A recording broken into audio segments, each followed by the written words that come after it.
വിനേഷ് ഫോഗട്ടിന് തിരിച്ചടി. Olympics കുസ്തിയിൽ Vinesh ഫോഗട്ടിന്റെ appeal കായിക തർക്ക പരിഹാര കോടതി തള്ളിയെന്ന് സൂചന. വിനേഷ് കോടതിയെ സമീപിച്ചത് വെള്ളി മെഡൽ പങ്കിടണമെന്നാവശ്യപ്പെട്ട്. സ്വാതന്ത്ര്യദിന ആഘോഷങ്ങൾക്കൊരുങ്ങിയ രാജ്യം. ഇന്ത്യ ഏറ്റവും വലിയ ജനാധിപത്യ ശക്തിയായി മാറി. രാജ്യത്തെ അഭിസംബോധന ചെയ്ത രാഷ്ട്രപതി. നാരീശക്തി ഇന്ത്യയുടെ സമ്പത്ത്. സർക്കാർ നേട്ടങ്ങൾ എണ്ണിപ്പറഞ്ഞ് ദ്രൗപദി മുർമു.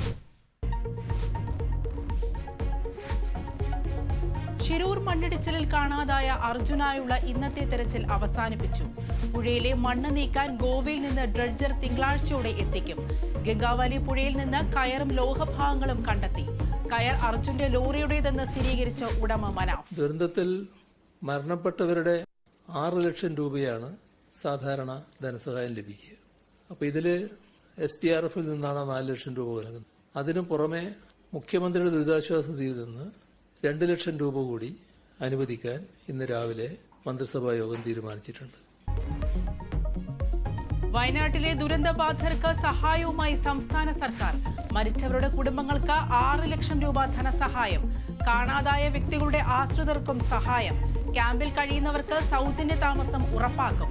ചാലിയാറിൽ വെള്ളിയാഴ്ച വരെ തിരച്ചിൽ തുടരുമെന്ന് മുഖ്യമന്ത്രി. EP ജയരാജൻ വധശ്രമ കേസിൽ K സുധാകരനെ കുറ്റമുക്തനാക്കിയതിനെതിരെ സർക്കാർ സുപ്രീം കോടതിയിൽ. ഹൈക്കോടതി ഉത്തരവ് റദ്ദാക്കണമെന്ന ആവശ്യം. ഗൂഢാലോചനയ്ക്ക് സുധാകരനെതിരെ വ്യക്തമായ തെളിവുണ്ടെന്ന് സർക്കാർ. കാഫിർ സ്ക്രീൻഷോട്ട് വിവാദത്തിൽ CPM-നെതിരെ പ്രതിപക്ഷ നേതാവ്. വടകരയിലുണ്ടായത് ഭീകരപ്രവർത്തനത്തിന് സമാനമെന്ന് VD സതീശൻ. അന്വേഷണ റിപ്പോർട്ട് ലഭിച്ച ശേഷം നിയമ നടപടിയെന്ന് മുഖ്യമന്ത്രി.